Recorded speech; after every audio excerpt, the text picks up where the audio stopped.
religious liberty written into our Constitution were abandoned or simply ignored. But it is happening. Incredible, you say. So it seems, but the Bible clearly declares it will be so.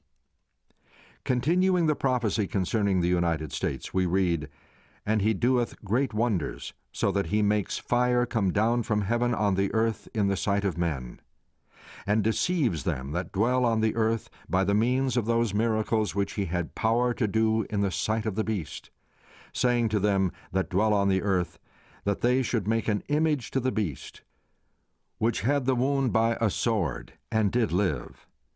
Revelation 13 through 15. Wait a minute, you say. What is this image to the beast spoken of in that text? That's a good question. To make an image or likeness of something, we have to copy it.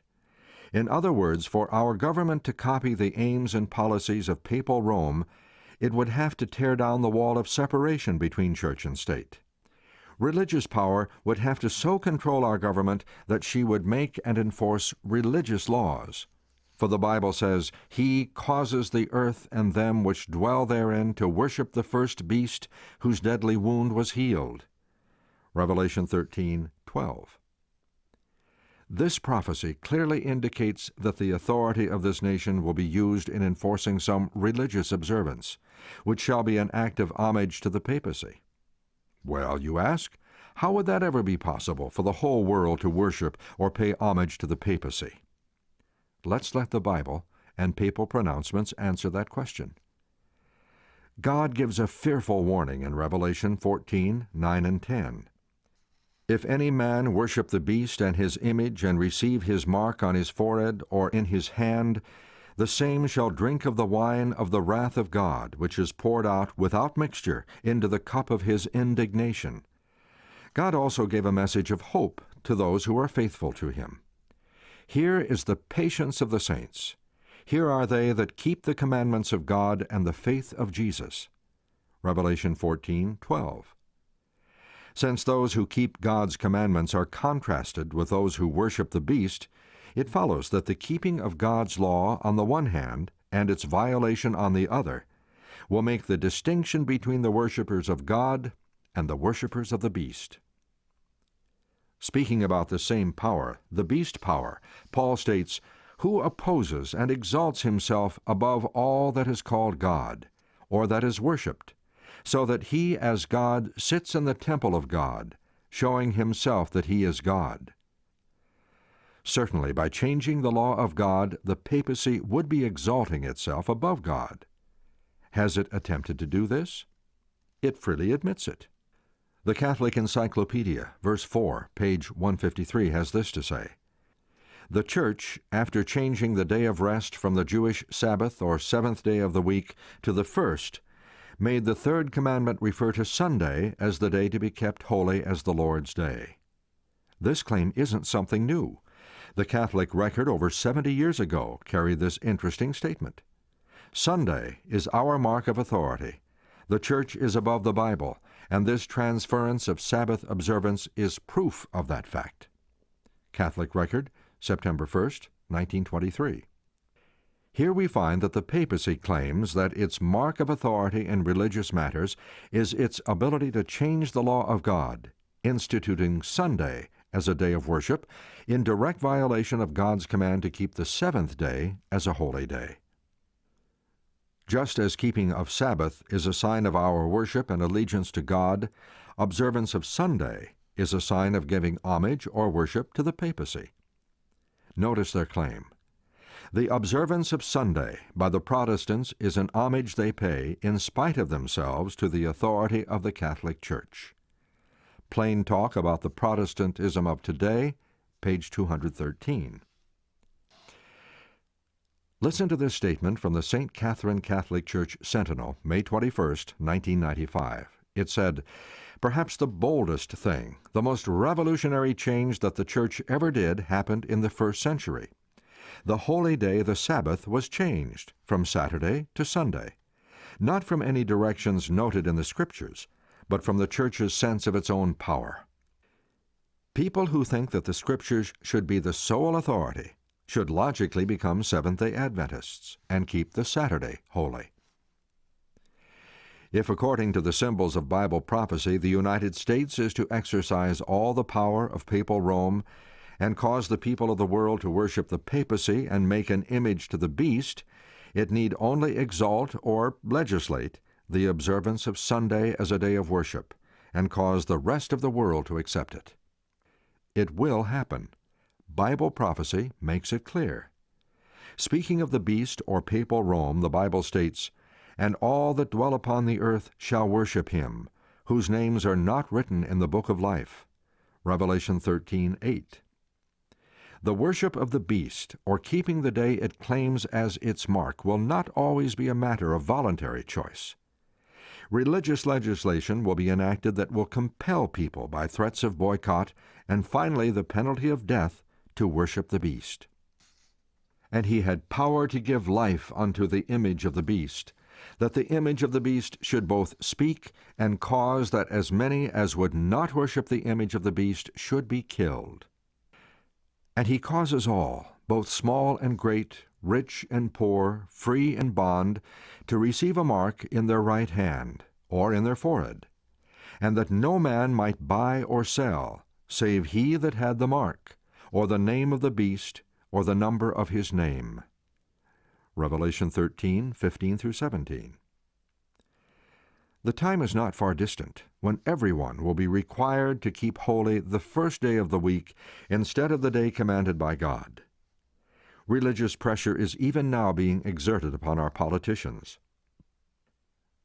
Since 1980, Christian Voice has put out a comprehensive presidential biblical scorecard that rates every U.S. senator or representative on moral family votes.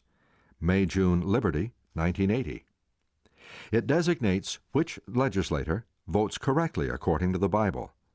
They then urge the nation to put so-called Christians into public office so the nation can become officially a nation under God. In doing so, they blatantly contradict the U.S. Constitution, which clearly states, "But no religious test shall ever be required as a qualification to any office or public trust under the United States." Robert Grant, director of Christian Voice, a group reportedly intending to mold Christians and other morally right-thinking people into a potent political factor in American politics, says, "If Christians unite, we can do anything. We can pass any law or any amendment, and that's exactly what we intend to do." Liberty, May-June, 1980, page 4. Later, Norman Cousins wrote, "The moment religious forces seek to control government rather than influence it, they threaten the very society they seek to protect." Liberty, March-April, 1983, page 26. Since 1988, the papacy has been hosting, by UN invitation, an annual meeting with major world religions in Assisi, Italy, to discuss religious unification and political issues.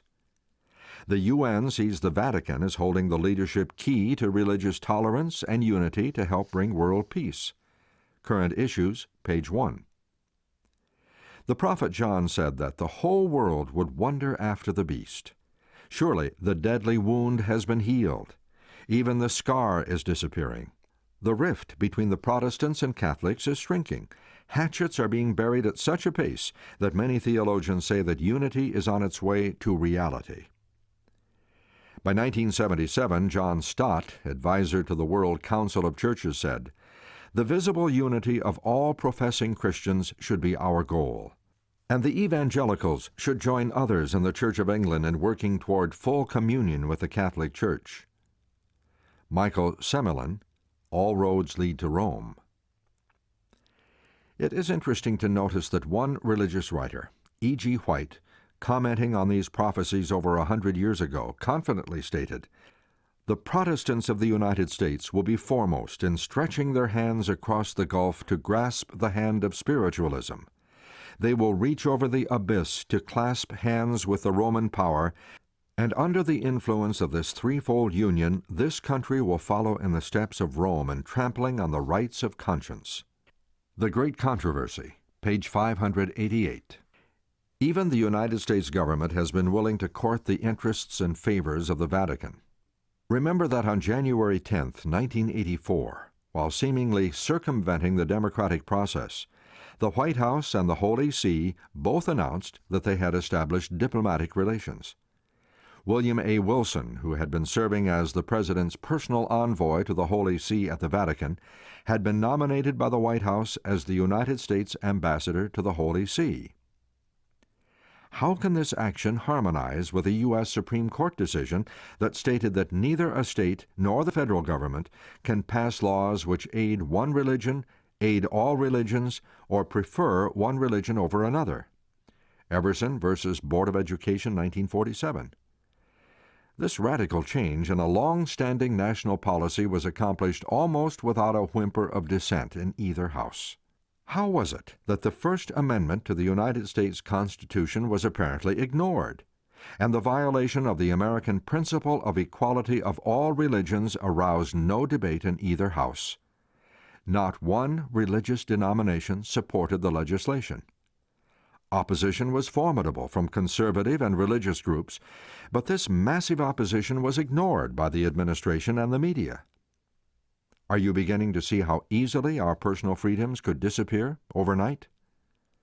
But President Reagan's action comes as little surprise to the student of Bible prophecy, for this candid prediction is made concerning the United States. And he exercises all the power of the first beast, papal Rome, before him, and causes the earth and them which dwell therein to worship the first beast, whose deadly wound was healed. Revelation 13:12. Amazing? Indeed. This text reveals that the United States will lead all other nations into paying homage to the papacy by ultimately honoring her day of worship. It's very difficult to believe that such a radical departure from our government's principles of religious freedom would come about. But the Bible states that it will, and it is. Many people will be deceived into believing that God is in the movement to unite all religions and worship the beast and his day of worship. They will believe that God is supporting the religious political alliances because of all the miracles being performed, and the lamb-like beast deceives them that dwell on the earth by the means of those miracles which he had power to do. Revelation 13:14. The only people not deceived by the miracles will be those who refuse to worship the beast.